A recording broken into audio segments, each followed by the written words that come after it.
പക്ഷെ നമ്മൾ ഈ പഞ്ചസാര നമ്മളെ കൂടുതലായിട്ട് കഴിക്കുന്തോറും നമുക്കറിയാം ഇത് വലിയ ശരീരത്തിന് അത്ര നല്ലൊരു സാധനമൊന്നുമല്ല. എന്നാലും നമ്മൾ ടേസ്റ്റിന് വേണ്ടിയിട്ട് ദിവസവും നമ്മൾ ചെറിയ തോതിൽ ഉൾപ്പെടുത്തും. ഈ പഞ്ചസാര നമ്മളിങ്ങനെ എപ്പോഴും കഴിച്ചുകൊണ്ടിരുന്നു കഴിഞ്ഞാൽ നമുക്കറിയാം കുറേയധികം ആരോഗ്യ പ്രശ്നങ്ങൾ നമ്മുടെ ശരീരത്തിലുണ്ടാവും. കൂടുതലായിട്ട് വൈറ്റമിൻ സി ഡെഫിഷ്യൻസി കുറവ് ശരീരത്തിൽ വരാൻ തുടങ്ങും. അപ്പോൾ ഈ വിറ്റാമിൻ സി ഡെഫിഷ്യൻസി നമ്മുടെ ശരീരത്തിൽ വന്നു കഴിഞ്ഞാൽ നമ്മുടെ മോണ റെഡ് അല്ലെങ്കിൽ ഒരു പിങ്ക് കളറായിട്ടാണ് ഉണ്ടാകുക. അത് രക്തം കട്ട പിടിക്കാനുള്ള ചാൻസ് ഉണ്ട്. അത് കാരണം ഹാർട്ട് ബ്ലോക്ക് ഉണ്ടാവാനുള്ള ചാൻസ് ഉണ്ട്. ഹലോ, ഞാൻ doctor Ashna's wellness clinic, Kannur, Koothuparamba. നമ്മളെല്ലാവരും നമ്മളെ ഭക്ഷണത്തിൽ ചെറിയ തോതിലെങ്കിലും പഞ്ചസാര അല്ലെങ്കിൽ മധുരം ഉൾപ്പെടുത്താൻ ഇഷ്ടമുള്ളവരല്ലേ? ചിലവർക്ക് ഇഷ്ടമല്ല, എന്നാലും ഭൂരിഭാഗം ആളുകൾക്കും പഞ്ചസാര ചെറിയ തോതിലെങ്കിലും ഉൾപ്പെടുത്താൻ ഇഷ്ടമാണ്.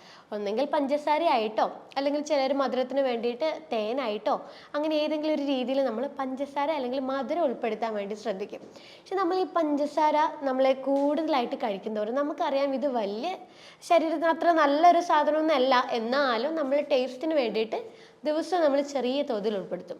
ഈ പഞ്ചസാര നമ്മളിങ്ങനെ എപ്പോഴും കഴിച്ചുകൊണ്ടിരുന്നു കഴിഞ്ഞാൽ നമുക്കറിയാം കുറേയധികം ആരോഗ്യ പ്രശ്നങ്ങൾ നമ്മുടെ ശരീരത്തിലുണ്ടാവും.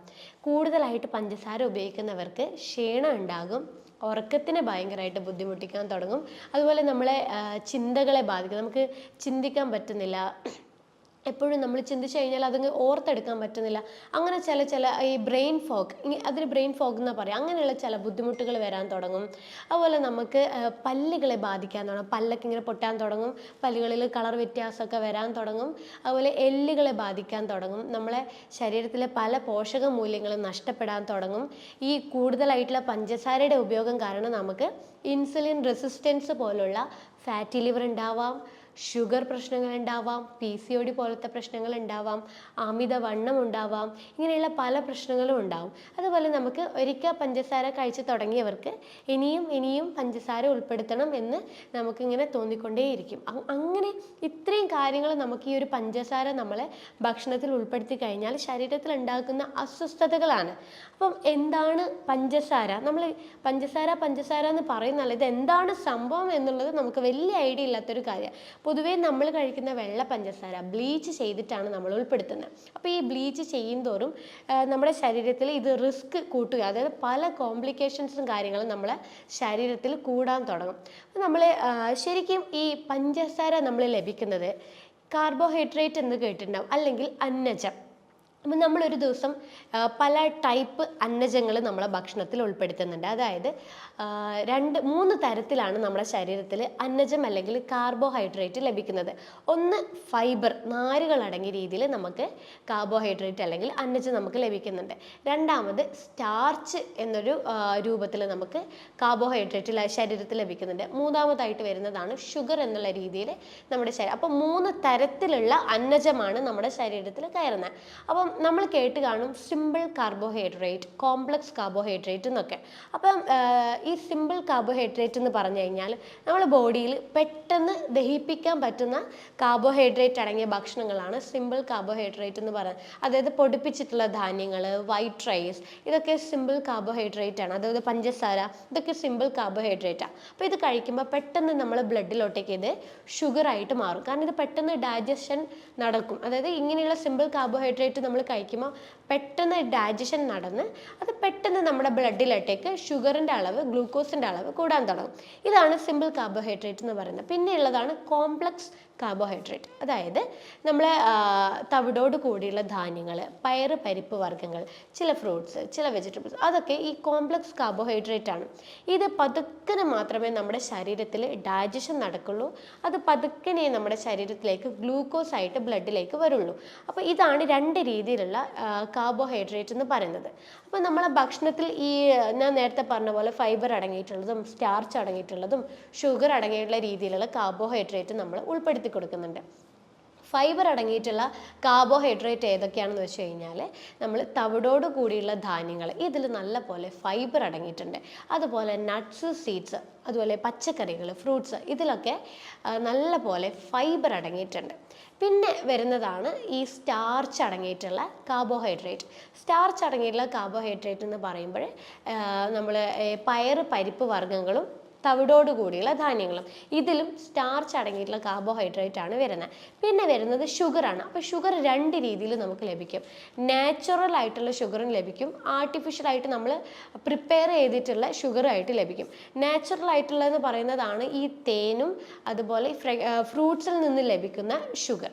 പിന്നെ ആർട്ടിഫിഷ്യലായിട്ട് നമ്മൾ ഉണ്ടാക്കുന്നതാണ് ഈ ബ്ലീച്ച് ചെയ്തിട്ടുണ്ടാകുന്ന പഞ്ചസാരയും പിന്നെ ടിന്നടങ്ങിയിട്ടുള്ള ഇതുണ്ടാവുമല്ലോ പാനീയങ്ങളൊക്കെ, കൊക്കക്കോള, 7up അങ്ങനെയുള്ള പാനീയങ്ങളിലൊക്കെ ഈ എന്തുള്ളത് ഷുഗറാണ് അടങ്ങിയിരിക്കുന്നത്. അപ്പോൾ ഈ രീതിയിലാണ് ശരിക്കും നമ്മുടെ ശരീരത്തിൽ പല വിധത്തിലുള്ള ഷുഗർ നമ്മുടെ ശരീരത്തിലേക്ക് ലഭിക്കുക. പക്ഷെ നമ്മൾ ഉപയോഗിക്കുന്നത് ഷുഗർ, അതായത് വെളുത്ത ബ്ലീച്ച് ചെയ്തിട്ടുള്ള പഞ്ചസാരയാണ്.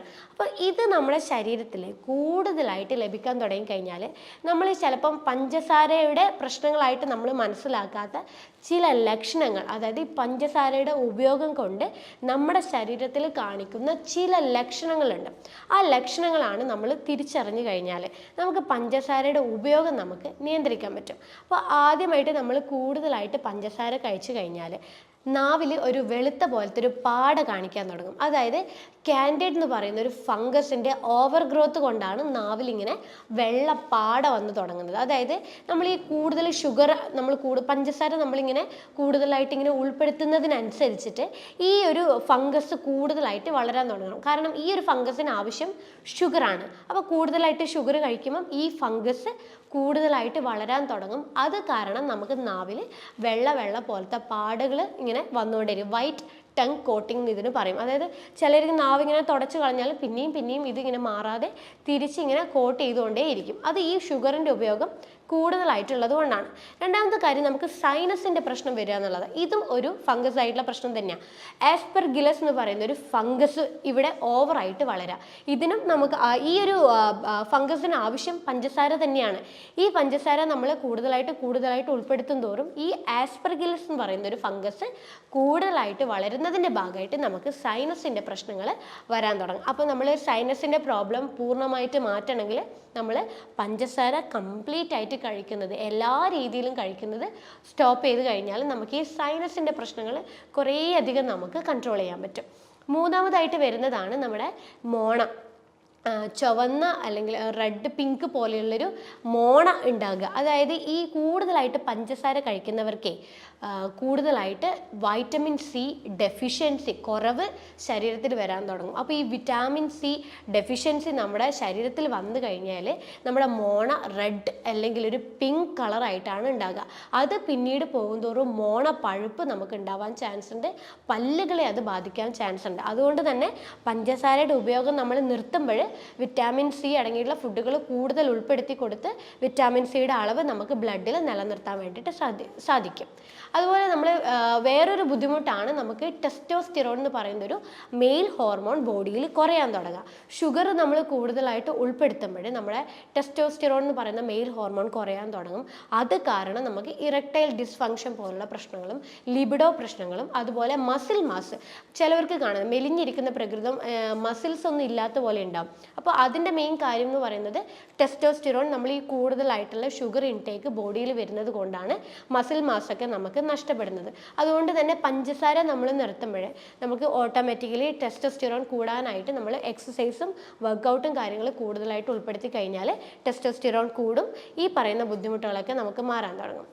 പിന്നെ കൂടുതലായിട്ട് നമ്മൾ ഈ ഷുഗർ നമ്മളെ ഭക്ഷണത്തിൽ ഉൾപ്പെടുത്തുമ്പോൾ ഏറ്റവും കൂടുതൽ നമ്മളെ അപ്പിയറൻസിൽ ബാധിക്കുന്ന ഒരു കാര്യമാണ് സ്കിന്ന്. അതായത് ഈ ഷുഗറിൻ്റെ അളവ് കൂടുന്തോറും നമ്മളെ സ്കിന്നിൻ്റെ ഹെൽത്ത് നിലനിർത്തുന്ന ഒരു കൊളാജൻ എന്ന് പറയുന്ന ഒരു പ്രോട്ടീൻ ഉണ്ട്. ഈ പ്രോട്ടീനെയാണ് ഈ ഷുഗർ കൂടുതലായിട്ട് കഴിക്കുമ്പോൾ എഫക്റ്റ് ചെയ്യുന്നത്. അപ്പോൾ നമുക്ക് കൊളാജൻ്റെ അളവ് കുറയാൻ തുടങ്ങും. അതിൻ്റെ ഭാഗമായിട്ട് നമുക്ക് സ്കിന്ന് ഡ്രൈ ആവാൻ തുടങ്ങും, സ്കിന്ന് ഡള്ളാവാൻ തുടങ്ങും, പെട്ടെന്ന് നമ്മുടെ ശരീരത്തിൽ പ്രായം കാണിക്കാൻ തുടങ്ങും. അതുകൊണ്ടാണ് ഈ പഞ്ചസാര കഴിക്കുന്നവരുടെ സ്കിന്നിൽ എപ്പോഴും ഒരു ചുളിവ് കാര്യങ്ങളൊക്കെ കൂടുതലായിട്ട് കാണുന്നത്. അപ്പോൾ നമ്മൾ പഞ്ചസാര നിർത്തുന്നതിൻ്റെ ഭാഗമായിട്ട് നമുക്ക് കൊളാജൻ്റെ പ്രൊഡക്ഷൻ കൂടുതലായിട്ട് വരാൻ തുടങ്ങുമ്പോൾ പ്രായം കുറയാൻ തുടങ്ങും, സ്കിന്ന് സോഫ്റ്റ് ആകും, ഒരു ഹെൽത്തി ആയിട്ടുള്ള സ്കിന്നിലോട്ടേക്ക് വരാൻ തുടങ്ങും. പിന്നെ നമ്മൾ ഈ പഞ്ചസാര കൂടുതലായിട്ട് കഴിക്കും തോറും ഓരോ ദിവസവും നമ്മൾ പഞ്ചസാര ഇപ്പോൾ ചായയിലായാലും ഐസ്ക്രീം ആയാലും ചോക്ലേറ്റ് ആയാലും ഏതെങ്കിലും ഒരു രീതിയിൽ നമ്മൾ ഈ പഞ്ചസാര ഉൾപ്പെടുത്തുന്നുണ്ടെങ്കിൽ നമ്മുടെ പ്രതിരോധ കോശങ്ങളെ അത് എഫക്റ്റ് ചെയ്യാൻ തുടങ്ങും. അതായത് നമുക്ക് പ്രതിരോധം കുറയാൻ തുടങ്ങും. അത് കാരണം നമുക്ക് ഇടയ്ക്കിടെ ഇൻഫെക്ഷനും കാര്യങ്ങളൊക്കെ റിപ്പീറ്റഡ് ആയിട്ട് വരും. ആരെങ്കിലും ഒന്ന് തുമ്മിയിട്ടോ ആരെങ്കിലും ഒന്ന് പനിയായിട്ട് അടുത്തൂടെ പോയി കഴിഞ്ഞാൽ നമുക്കത് പെട്ടെന്ന് വരും.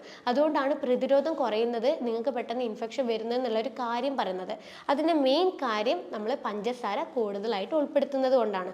പഞ്ചസാര നമ്മൾ നിർത്തി കഴിഞ്ഞാൽ നമ്മൾ വിറ്റാമിൻ സി അടങ്ങിയ ഭക്ഷണങ്ങളെ കൂടുതൽ കൊടുത്ത് നമ്മുടെ പ്രതിരോധത്തെ നമുക്ക് കൂട്ടാനും പറ്റും, ഇൻഫെക്ഷൻസ് ഉണ്ടാവുന്നത് നമുക്ക് കുറയാനും പറ്റും.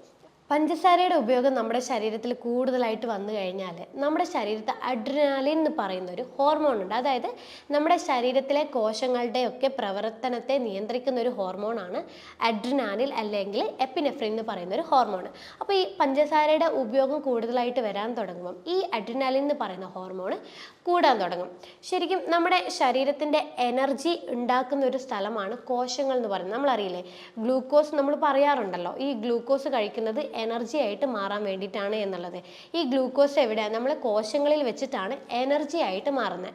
അപ്പോൾ ഈ ഗ്ലൂക്കോസ് നമ്മൾ എനർജിയാക്കി മാറ്റുന്നത് കോശങ്ങൾക്കുള്ളിലുള്ള മൈറ്റോകോൺട്രിയ എന്ന് പറയുന്ന ഒരു കോശത്തിൽ വെച്ചിട്ടാണ് നമ്മുടെ എനർജി ഉണ്ടാക്കുന്നത്. അപ്പോൾ ഈ ഷുഗർ നമ്മൾ കൂടുതലായിട്ട് കഴിക്കുമ്പോഴേ ഈ മൈറ്റോകോൺട്രിയ ഡാമേജ് ആവാൻ തുടങ്ങും. അതായത് മൈറ്റോകോൺട്രിയയിൽ എനർജി ഉണ്ടാക്കുന്ന കോശങ്ങൾ ഡാമേജ് ആവാൻ തുടങ്ങും. അതിൻ്റെ ഭാഗമായിട്ടാണ് നമ്മുടെ ശരീരം അത് ബാലൻസ് ചെയ്യാൻ വേണ്ടിയിട്ട് അഡ്രിനാലിൻ്റെ അളവ് കൂട്ടാൻ തുടങ്ങുന്നത്. അപ്പോൾ ഈ അഡ്രിനാലിൻ കൂടാൻ തുടങ്ങുന്നത് ശരീരത്തിൽ എങ്ങനെയെങ്കിലും ഏതെങ്കിലും ഒരു രീതിയിൽ എനർജി ബാലൻസ് ചെയ്യാൻ വേണ്ടിയിട്ടാണ്. അതായത് പുതിയ ഗ്ലൂക്കോസ് പ്രൊഡക്ഷൻ ഉണ്ടാക്കും. ആ ഗ്ലൂക്കോസ് പിന്നീട് ഈ അഡ്രിനാലിൻ്റെ സഹായത്തോടെ എനർജിയാക്കി മാറ്റും. പക്ഷേ ഈ അഡ്രിനാലിൻ നമ്മുടെ ശരീരത്തിൽ കൂടുന്നതിൻ്റെ കാരണം ഒന്ന് പഞ്ചസാര കഴിക്കുമ്പോഴാണ്.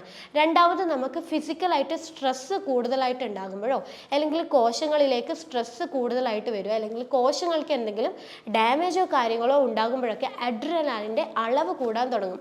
അഡ്രിനാലിൻ നമ്മുടെ ശരീരത്തിൽ കൂടിക്കഴിഞ്ഞാൽ നമുക്ക് ശരിക്കും ബോഡിക്ക് എപ്പോഴും ഒരു ഇറിറ്റേഷൻ ഉണ്ടാകും, റെസ്റ്റ്ലെസ്നെസ്സിൻ്റെ പ്രശ്നം ഉണ്ടാകും, നെർവസ്നെസ്സിൻ്റെ പ്രശ്നങ്ങളൊക്കെ ഉണ്ടാവാൻ തുടങ്ങും. അപ്പോൾ നമ്മൾ അഡ്രിനാലിൻ നമ്മൾ ബാലൻസ് ചെയ്യണമെങ്കിൽ നമ്മൾ എപ്പോഴും പഞ്ചസാരയുടെ അളവ് നമ്മൾ നിയന്ത്രിക്കുകയാണ് വേണ്ടത്. കാരണം അഡ്രിനാലിൻ കൂടിക്കഴിഞ്ഞാൽ നമ്മുടെ ശരീരത്തിൽ അല്ലെങ്കിൽ പഞ്ചസാര നമ്മൾ കൂടുതൽ കഴിച്ച് അഡ്രിനാലിൻ്റെ അളവ് കൂടിക്കഴിഞ്ഞാൽ നമ്മുടെ ശരീരത്തിൽ വിറ്റാമിൻ B1 എന്ന് പറയുന്ന ഒരു വിറ്റാമിൻ നഷ്ടപ്പെടാൻ തുടങ്ങും. കാരണം നമ്മുടെ കോശങ്ങളിലെ എനർജി ഉണ്ടാക്കാൻ സഹായിക്കുന്നത് ഈ വിറ്റാമിൻ B1 എന്ന് പറയുന്ന ഒരു വിറ്റാമിൻ്റെ സഹായത്തോടു കൂടിയാണ്. അപ്പോൾ നമ്മൾ കൂടുതലായിട്ട് പഞ്ചസാര ഉൾപ്പെടുത്തുമ്പോഴേ ഈ വിറ്റാമിൻ നമ്മുടെ ശരീരത്തിൽ നഷ്ടപ്പെടാൻ തുടങ്ങും. അത് കാരണം നമ്മുടെ ശരീരത്തിൽ എനർജി പ്രൊഡ്യൂസ് ചെയ്യുന്നത് സ്റ്റോപ്പ് ആവാൻ തുടങ്ങും. അത് കാരണം നമുക്ക് നമ്മുടെ ഉറക്കത്തിനെ ബാധിക്കും. ഉറക്കം ലഭിക്കാതെ ഇൻസോംനിയ എന്ന് പറയുന്ന ഒരു കണ്ടീഷനിലോട്ടേക്ക് ഇത് പിന്നീട് മാറാൻ തുടങ്ങും. അത് കാരണം നമ്മൾക്ക് റെസ്റ്റ്ലെസ്നെസ് സിൻഡ്രോം, അതായത് ഈ ഒരു അഡ്രിനാലിൻ്റെ അളവ് കൂടുന്നതിൻ്റെ ഭാഗമായിട്ടും അതുപോലെ നമുക്ക് പഞ്ചസാരയുടെ ഉപയോഗം കൂടുന്നതിൻ്റെ ഭാഗമായിട്ടും നമ്മുടെ കാലുകൾക്ക് ഒരു തരം ഫീലിങ്സ്, പെട്ടെന്നൊന്ന് കാല് സഡൻ ആയിട്ട് മൂവ് ചെയ്യണം, കുറേ നേരം റെസ്റ്റ് ചെയ്തുകൊണ്ടിരിക്കുമ്പോൾ കാല് പെട്ടെന്നൊന്ന് മൂവ് ചെയ്യണം എന്നുള്ളൊരു പ്രവണത, അതാണ് റെസ്റ്റ്ലെസ്നെസ് സിൻഡ്രോം എന്ന് പറയുന്നത്. അങ്ങനെ ഒരു ബുദ്ധിമുട്ട് ഉണ്ടാവാൻ ചാൻസസ് ഉണ്ട് ഈ പഞ്ചസാര കൂടുതലായിട്ട് കഴിക്കുമ്പോഴേ. അതുപോലെ നമ്മുടെ ഡൈജഷനെ നല്ലപോലെ ബാധിക്കാൻ തുടങ്ങും. നമുക്ക് അവിടെ വെച്ച് നമ്മുടെ നല്ല നല്ല ബാക്ടീരിയകൾക്ക് ഡാമേജും വയറിൽ നമ്മുടെ കുടലുകളിൽ വീക്കമൊക്കെ ഉണ്ടാവാനും മലബന്ധമൊക്കെ ഉണ്ടാവാനുള്ള ചാൻസസ് ഉണ്ട്. അതുപോലെ നമുക്ക് രക്തം കട്ട പിടിക്കാനുള്ള ചാൻസ് ഉണ്ട്. അത് കാരണം ഹാർട്ട് ബ്ലോക്ക് ഉണ്ടാവാനുള്ള ചാൻസ് ഉണ്ട്. അത്രയും പ്രശ്നമാണ് നമ്മൾ ഈ പഞ്ചസാര നമ്മൾ കൂടുതലായിട്ട് ഉൾപ്പെടുത്തി കഴിഞ്ഞാൽ. അപ്പോൾ ഇത്രയും ലക്ഷണങ്ങൾ നമ്മുടെ ശരീരത്ത് പഞ്ചസാര കൂടിക്കഴിഞ്ഞാൽ കാണിക്കുന്നതായിട്ടുള്ള ബുദ്ധിമുട്ടുകളാണ്. അപ്പോൾ നമ്മൾ ശരിക്കും മനസ്സിലാക്കുക, പഞ്ചസാര നമ്മുടെ ശരീരത്തിന് ഒട്ടും ആവശ്യമില്ലാത്ത ഫുഡുകളാണ്. അതുകൊണ്ട് നമ്മൾ ഈ പഞ്ചസാര കൂടുതലായിട്ട് കഴിക്കുമ്പോൾ ഇത് നമുക്ക് പോഷകാഹാരക്കുറവ് നമ്മുടെ ശരീരത്തിൽ ഉണ്ടാക്കും. അതുപോലെ വലിയ വലിയ ആരോഗ്യ പ്രശ്നങ്ങളിലോട്ടേക്ക് കാരണമാകും. അതുകൊണ്ട് നിങ്ങളുടെ കുട്ടികൾക്കായാലും നിങ്ങളുടെ വീട്ടിലെ എല്ലാവർക്കായാലും പഞ്ചസാര എല്ലാ രീതിയിലും കഴിക്കുന്നത് ഒഴിവാക്കുക. അത് ഐസ്ക്രീം ആയാലും ചായയിൽ നമ്മൾ പഞ്ചസാര ഇട്ടിട്ടായാലും ചോക്ലേറ്റ്സ് ആയാലും ബേക്കറി ആയാലും എല്ലാ രീതിയിലും നമ്മുടെ ശരീരത്തിലേക്ക് പഞ്ചസാര കൊടുക്കുന്നത് നമ്മൾ നിർത്തുവാണെങ്കിൽ നമുക്ക് ഈ നേരത്തെ പറഞ്ഞ എല്ലാ ബുദ്ധിമുട്ടുകളും നമുക്ക് ഒഴിവാക്കാൻ വേണ്ടിയിട്ട് സാധിക്കും. അപ്പോൾ അടുത്തൊരു ഹെൽത്ത് ടോപ്പിക്കുമായിട്ട് അടുത്ത വീഡിയോയിൽ കാണാം. അതുവരേക്കും ബൈ.